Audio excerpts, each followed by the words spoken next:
Today in the woodyard, we're going to talk about the 10 common mistakes people make with firewood. Here we go. Hello everybody, my name is Chris, in case you haven't been here before. If you've been here before, thanks for coming back. I appreciate it, really do. For those of you that haven't been here before, I cut and sell firewood. And we're going to talk about common mistakes people make with firewood. These are things that I see and hear quite often. I've got 10 of them I came up with, so we're going to talk about them. So here we go. Number one, people wait too late in the year to cut their wood, and then they wonder why it's not dry and ready to burn. I cut all of my wood a year to a year and a half in advance before I'll sell it. And that's cut, split, and stack so that it's drying for a full year. There are some types of wood that you can cut and they will dry fairly fast. Most of them don't. Especially if you've got higher quality wood like hickory or oak, things like that. They take longer to dry, they just do. So I know people that will think, oh, it's fall time. I should go cut some firewood for this winter. Well, the problem, number one, is you've only got weeks, maybe a couple months, and you're gonna need that wood, if that. And the other problem is that they don't realize that time is what takes to dry the wood, along with the right conditions. You need wind, sun, airflow, very important. Splitting the wood so that you can open up so that it can breathe. And there are people that I've seen that aren't experienced, or some that supposedly are. You know, they'll go cut wood and they leave it in rounds just stacked in a pile, like, oh, there's my wood for the winter. And then they wonder why it won't burn. If you're burning and heating with wood, you'll learn that stuff pretty fast. So don't wait. Get on it. Get cutting, like I always say. Always be cutting, always be splitting, always be stacking continuously. That's the only way you're ever going to stay caught up, or maybe even get ahead. And even then, that's hard. So it's got to be a year-round project. I generally will start cutting my wood for the next year as I'm selling the wood for that year in the fall. Some of the woods, like I mentioned, take longer to dry than others. So get started now. Same as planting a tree. The best time to plant a tree is 20 years ago. The next best time is today. So get on it, get cutting. Mistake number two, they don't cut enough wood. The problem with not having enough wood is when you really need it, you really need it. The very end of winter, for us anyway, you get some of those February days. Yeah, you can get some February days that are pretty nice, but we also get some 20 and 30 below zero temperatures here. And if you're in Canada or in a very cold climate like we are in the northern part of the United States here, where I am, cold weather happens and it always lasts longer than you think it's going to last. So cut more wood than you think you're going to need, because you'll have it for the next year and it'll be that much better. So figure out how much you're going to need. Make sure you got more than enough. You can't have too much firewood. It's a lot like money. More is better. Another common mistake people make with firewood, and these are for the people that don't even cut their own wood. These are for people that buy wood. Buy it early, buy it often, buy as much as you think you're going to need and some extra. Do not wait until you need it. Do not wait until it's the end of winter and you're like, oh, I need some more wood, I'm almost out. Buy everything you think you're going to need and then some. It's not going to go bad on you. Don't wait to buy your firewood. I have a lot of people that I've talked to over the years that will call me and they'll say, you know, I started out with 12 or 15 face cords, or, you know, 5, 6 full cords. I'm out of wood, and it's like the middle of February, and we still got a month of winter to go here. And then there's even cold days into March where you want to burn wood to have a fire. So make sure you've got enough. I have a lot of people that I sell to later in the year. It's for filler type orders is what I call them, where they thought they had enough, but they didn't. And there's a lot of times they're lucky that they can even get wood, because when I was first selling wood, the first 5, 6 years, I ran out of wood every year. Usually by the first of the year in January, maybe into February, I had a little bit of wood and it was gone. And I know a lot of wood suppliers, they sell all their wood in the fall and it's gone. So order early, buy a lot. For me specifically, buy all my wood. Here's another one that some people do, and some of these people become pretty good customers for me. They got a lot of wood cut, They've got a lot of wood split. They've got a lot of wood stacked. But it's in their woods, and it's way in the back of their property, and we've got 3 feet of snow. They can't get to their wood. I have 4 or 5 people every year that will come and say, yeah, I need some wood. I've got a lot of wood and it's ready to burn, but I can't get to it because we've got too much snow and they need wood now. So don't be the person that is not prepared. Get your wood where you're going to need it so that you can burn it. You know, get it along your garage, get it in your woodshed, get it behind your house, get it ready so that you've got it when you're going to need it. Another mistake a lot of people make, and these are usually the new people, they cut a lot of wood. They've got a lot of wood. And they might have had it cut and stacked for a year. But it's rounds this big. And then they think, well, I'll split it down so that I can burn it. You don't realize that it's not dry on the inside. Most wood, especially oak and hickory, only dries about 1 inch a year. And what that means is, I'm gonna grab a piece over here. This is a piece of, I think this is oak or hickory. I think this is red oak. What that means is when you split a piece like this, and it's green, wet, fresh cut wood, in a year, 1 inch will dry from this edge. So if I got a piece here that's, say it's 2 inches thick, it'll take a full year for this to dry. And that's drying from all the sides. That's the ends and the sides. Now some people think all the wood dries from the ends, so you don't have to split it. Well, that bark is just like your skin. It's holding moisture in. It's holding the moisture into the wood, just like your skin does on your body. Holds the stuff together. So when you open it up by splitting it, your drying time is gonna speed up dramatically. Many times. It's gonna speed up by a factor of 3 to 4 or 5 times because the wood can breathe from all sides. It's huge. Huge. Very important, split the wood. Now one of the other things people don't think about is they split around, say you get a 16, 18 inch piece and they split it in half and they think, oh, it's good, it's split. Well, yeah, if you're gonna burn it 2 years from now or 3 years from now, but if you wanna burn it in a year, you've got to split it smaller, like I've got some of these pieces here. I'll grab the same one again, and even a thinner one you can see here.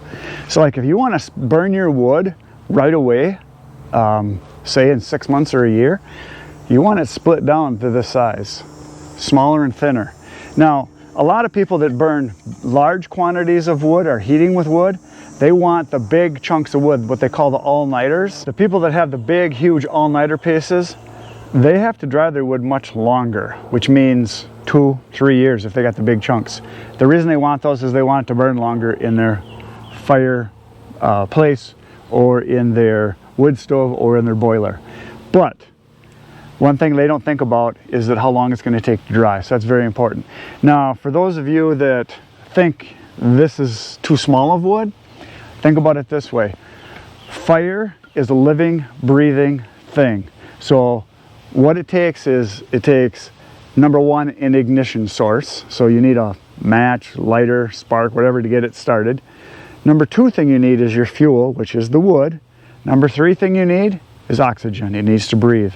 So if you get a big, huge, thick piece, it's not getting a lot of oxygen, which is why it might burn longer in your all-nighters, which is what they call them. But if you got pieces like this, if you stack them in tight and you can get a lot of them packed into your fireplace or your fire box or your wood boiler, if you stack the pieces in tight like this, it's still going to burn the same amount of BTUs, the same amount of heat. Because whether this was one solid piece or if this is 4 pieces like this is, it's still going to put out the same BTUs. You just got to stop it from breathing so much so it doesn't burn as fast. The more oxygen you give it, the faster it's going to burn. So if you pack your pieces in tight, it'll burn slower. So that's just something to think about. Okay, we're going to the next mistake people make. So I mentioned this before on the last tip, kind of. People split their wood too big. What that means is they either leave it in full rounds or they just split it in half and they think it's good to go. And that's fine if you're 2, 3, 4, 5 years ahead on your wood as far as the quantity of wood you have that you're going to burn. But if you're going to burn it fairly soon, you need to split it down so that it can dry.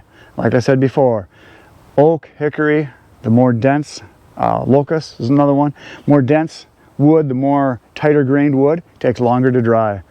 Wood like pine, pretty much all pine, soft maple, aspen, box elder, cherry dries pretty fast. Those woods you can leave a little bigger and they dry pretty darn fast. They're a lighter wood, they're not as tight a grained wood, they also burn a little faster because there's not as much fiber in the wood, there's actually more air volume in the wood, which is why it burns faster, because it's got more air, so it breathes better, so it burns faster, and it puts out less BTUs. So how you split your wood size-wise is going to make a big difference. So like I said, if you're splitting it bigger, it's going to take longer to dry, so you got to remember that.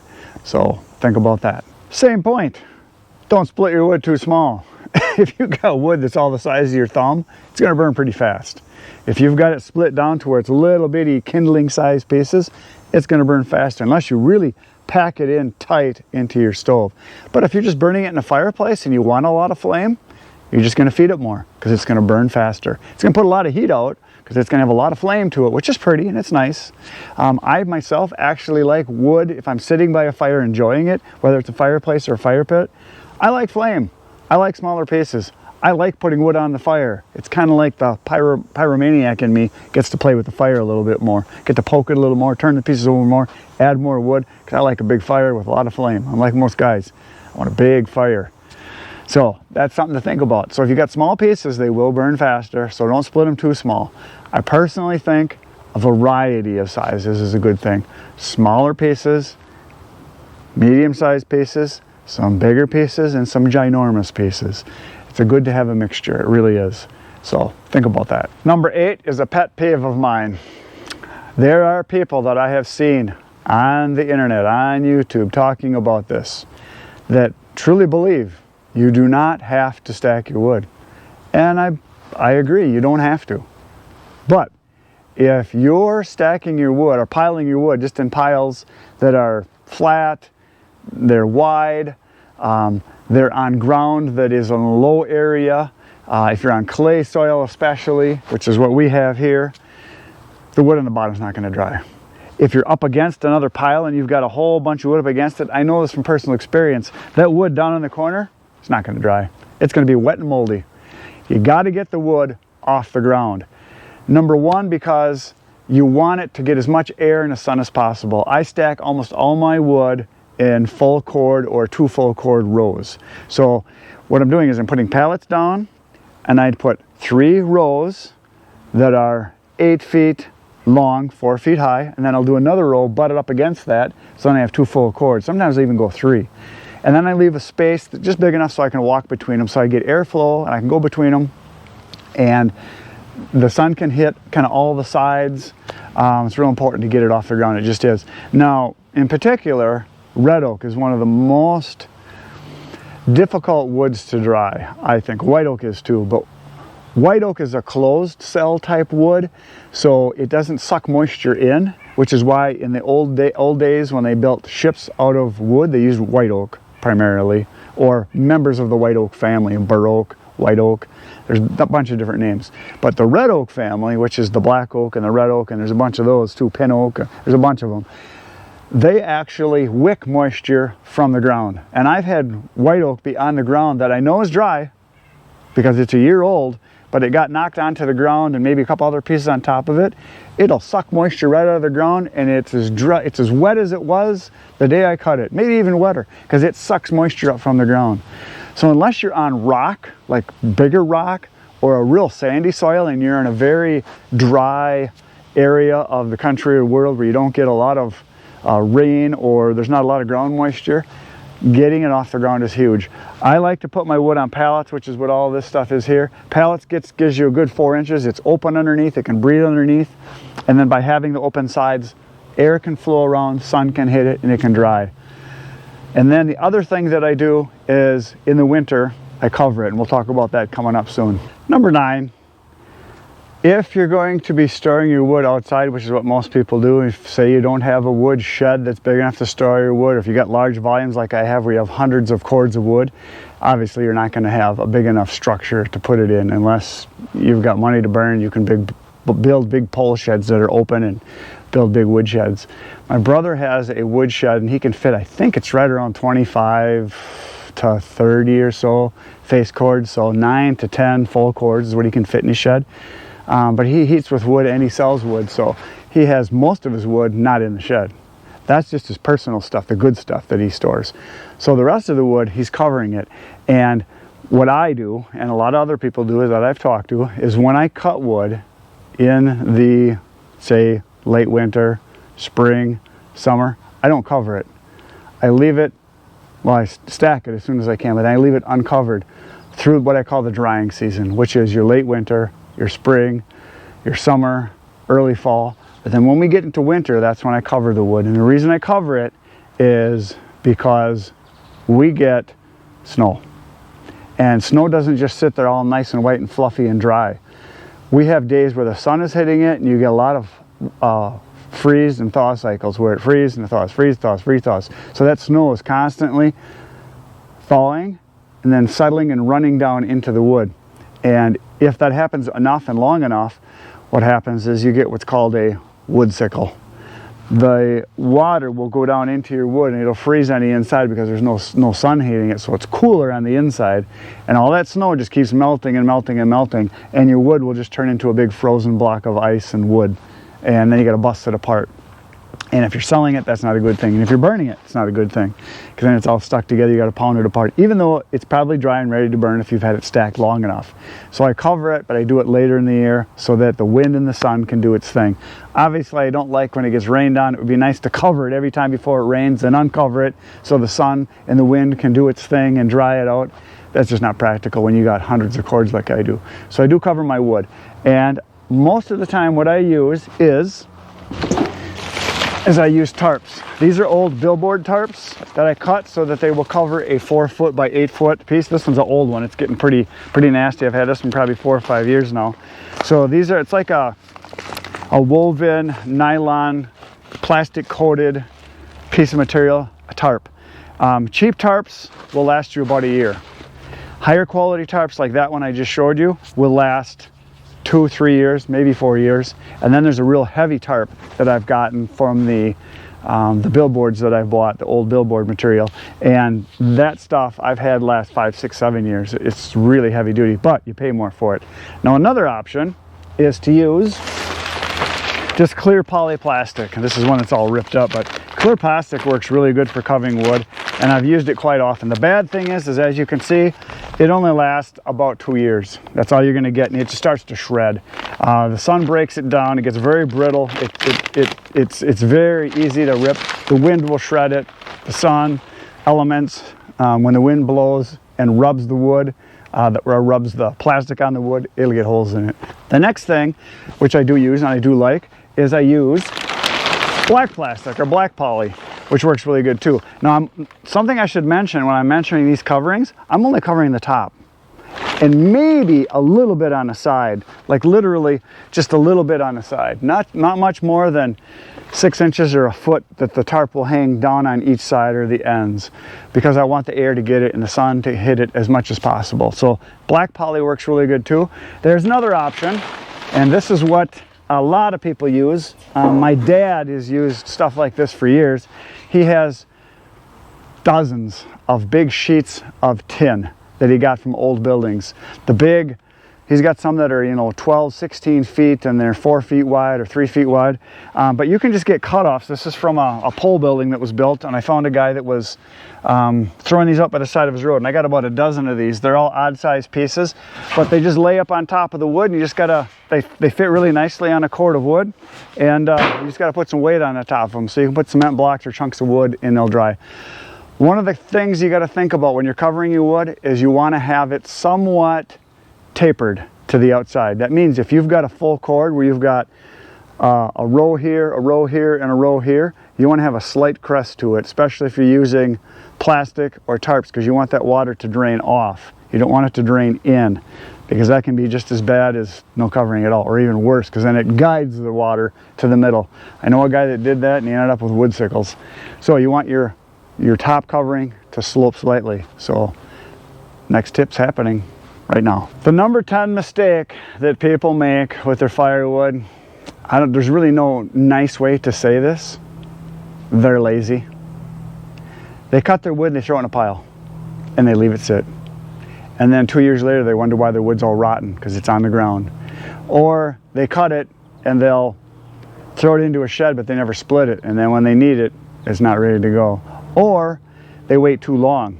These all kind of tie in with some of the earlier ones, but being lazy is probably the thing that affects all of it, where people just do not take care of the work that needs to get done when it needs to be done. You need to do it way in advance. You need to cut your wood a year in advance or more. You need to get it split and stacked and covered off the ground. Wood doesn't just happen.